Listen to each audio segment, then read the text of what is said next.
All right. So who was more of the strict disciplinarian, your mom or your dad? Oh, both. Both. I can remember when we lived in Everett and we had neighbors who were about a city block away from us, right along the same Route 30 that we lived on. And their neighbors had twins, boys. They were just 2 years older than Bill and I, my brother. And we grew up together. We swam in the river together, we fished, fell in the river on Christmas accidentally, and did field work together, and just enjoyed each other's company. And but my brother and I went up to visit one evening while Dad was doing the milking, and he told us, "Now be sure you come down whenever I call you, because I need to." We always ate right after milking was done. Bill and I were small enough that we really couldn't help with the milking yet, and we didn't come whenever he called. We got busy playing and didn't pay any attention to him, and he had to come up after us. Well, he carried a small switch with him, and about every other step, he kind of urged us along with a smack from that switch. Didn't hurt us at all, but we were doing high steps going down the road. And Minnie Leonard, who was the mother of those twin boys, stood in the kitchen window and laughed at us all the way down the road, which he told us later on, a number of years later. So you had one brother and one sister? That's correct. What's your brother's name? William, or Bill. William. What's his middle name? He was William Edward Hershberger. All right. So William came from My dad. right, and Edward from a brother again. Brother? No, that was my dad's middle name. Oh, where did William come from? Well, I was Jim by that time, and they wanted a name that was different but a little bit like it, so they called him William. So they had a Bill and a Jim. And how about your sister? What was her name? Mary Jane was her name, and I really have no idea where Mary Jane came from. I didn't have any aunts. Well, my dad had an Aunt Mary that lived in Snake Spring Valley. That would be my great aunt. And that was his favorite aunt, and I think that's where the Mary came from. It could be. Let's backtrack 1 second. Your dad died when? My dad died in January of 1956. 56? Yes. Of? Pardon? Of what? A heart valve was growing shut. And back in 1940, he was sent to Pittsburgh by a doctor at Nason Hospital in Roaring Spring to the medical center at Hospital University of Pittsburgh, and they identified his difficulty, because with that growing shut, that cut down the flow of blood to his heart, and he would lose energy and also have the tightness of the chest because of the difficulty of the circulation of the blood. They also told him in 1941 that there wasn't any use in operating, because in those days all they did was slice the heart, which meant 99% of the times it would go back shut again, and all that did was kind of prolong the agony.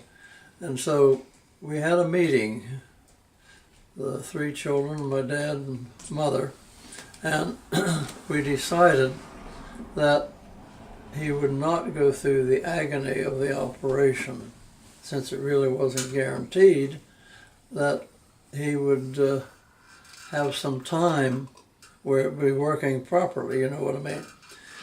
And so he slowly began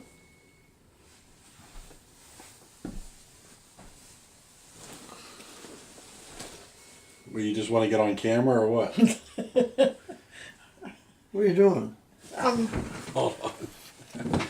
All right. So But anyway, it was decided that he would could do some work, but he couldn't do heavy lifting or hard labor. And a lot of work around the farm is simply hard labor. And that's the reason when Bill graduated from high school, they sold the farm, built the house in New Enterprise, and lived there. And Dad took jobs where he didn't have to do heavy work. and how about your mom? When did she die? She lived until 1970. Was it later than 70?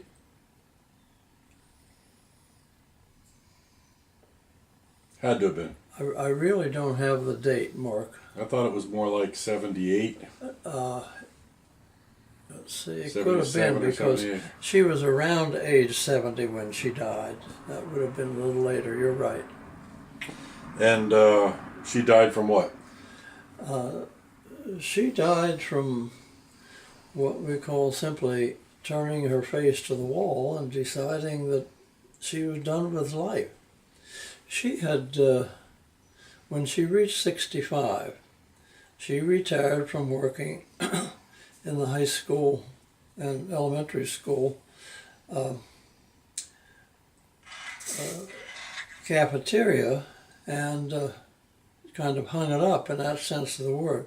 She also, excuse me, she also quit teaching Sunday school. She had taught a 5th grade class in New Enterprise Church of the Brethren since shortly after Dad had died in 1956. And she had taught that thing for over 20-some years. I walked in the house one Saturday and she didn't have her coffee table up with all the preparation material she usually had there. And I said, where's your preparation for Sunday school? And she said, I've quit. I said, you what? Yes, I told the preacher last week I was 65 and I was done working. And it was the kind of Sunday school class that she had and she taught that her students would invite her to their weddings. And they were only 5th graders when they had her. So she was a popular Sunday school teacher and knew what she was doing. But anyway, I was disappointed whenever she did, but I could not get her to go back to doing that. She had decided that she was going to hang it up. Well, and that's the reason I said later, we moved her eventually through the aging process. She began to have memory difficulties and so forth, and so we moved her, Bill and I moved her to the retirement village in Martinsburg, Church of the Brethren, and she lived there for just a couple of years, but as I said, she turned her face to the wall and quit. yeah, but don't you think a lot of her downfall was partially in part to the car accident? Partially what? In part to the car accident that she had. No. Because I seem to remember that, to me at least, she was fine up until the car accident part, and then after the car accident, she seemed to degrade quickly. We really could not find anything wrong with her physically. As a matter of fact, the last 5 years that she lived, Dick Bulger stopped giving her most of the pills that she'd been taking for a long, long time. And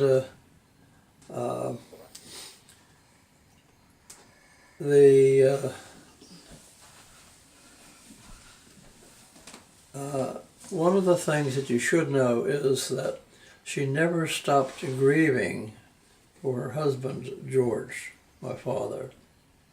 And we know now that some people will do that. And I think that at that point in her life, whenever she moved to Morrison's Cove retirement village, that she had decided she was going to quit. Then jumping back again, back and forth here a tiny bit, because we got off track a bit. Your brother, Bill, is still alive. Yes. But he's in a facility.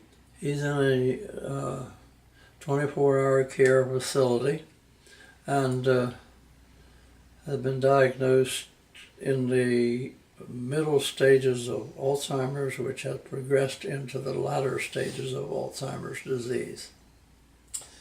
And your sister Mary Jane just died recently. That's correct, just a couple months ago. Yeah, she had cancer, right? Mm-hmm. How about, what do you remember about your grandparents? Let's start with on your father's side. Do you remember anything about? I have fond memories of my grandfather, Hershberger. What was it? What was his name? His name was Howard Hershberger. Do you know where he was born? And he had been born, yes, he was born in Snake Spring Valley on that Hershberger farm that I told you about that was homesteaded. His parents farmed there, and his mother, of course, had 5 children. And his father died at an early age. His dad was only in the 40s when he died, which would have been my great-grandfather. And I could not tell you what he died from, except it wasn't expected. And his mother raised all 5 of those children on that farm and was quite active in the Snake Spring Valley Church of the Brethren. This was Howard's wife. No, that was Howard's mother. Okay. Who was Howard's wife? Who was your grandmother? I'd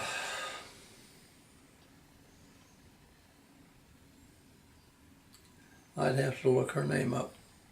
But you don't remember. How about your mother's parents? The difference between the 2 grandfathers was very great. My mother's parents were Irvin Baker and Theda Baker. And And where were they from? they lived out